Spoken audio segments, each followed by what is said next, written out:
Сәлеметсіңдер ме балалар?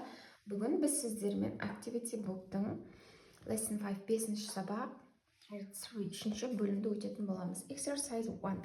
Look, read and match дейді. Look қара, read қайтала және сәйкестендір дейді. Бірінші суретте қараймыз, Мұнда мысалда көрсетілген He's got a fire hair and a mustache депті, Оның шашы сары және оның мұрты бар деп тұр, Мына суреттен қараймыз. Қай суретте бар? C, яғни мұнда C деп көрсетілген. He's got a fair hair and glasses. Оның шашы қандай дейді? Ашық және оның шашы сары және очки бар дейді. Оның шашы сары және очки бар, мына сурет D. Бұл жерде шашы dark hair. Яғни біз D вариантын белгілейтін боламыз. Next. He's got a curly fair hair.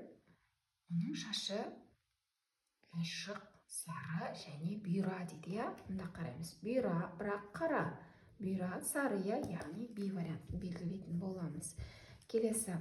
She's got a curly dark hair and glasses. Dark, қара шаш, темный шаш және очки бар дейді. Яғни мұнда A вариантын белгілейтін боламыз. Келесі, read and draw дейді, Оқы және сал дейді, қараймыз. Tom has got curly dark hair дейді, Яғни Томның шашы қандай? Қара және бұйра,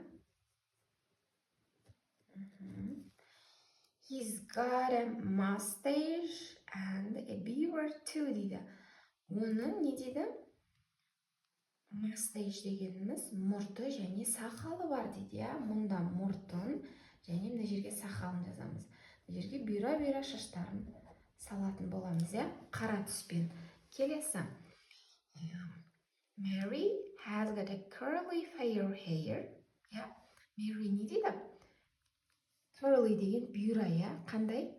Сары. Fair. Сары және бұйра дейді, Бұйра. Яғни шашына мына жерге сурет саламыз, бұйра және сары етіп. She's got a glasses too. Оның несі бар дейді? Glasses деген очки бар дейді, Яғни очкиін осылай салатын боламыз. Мына жерде түрлі түсті қарандашты өздеріңіз қолданып салып шықсаңыздар болады.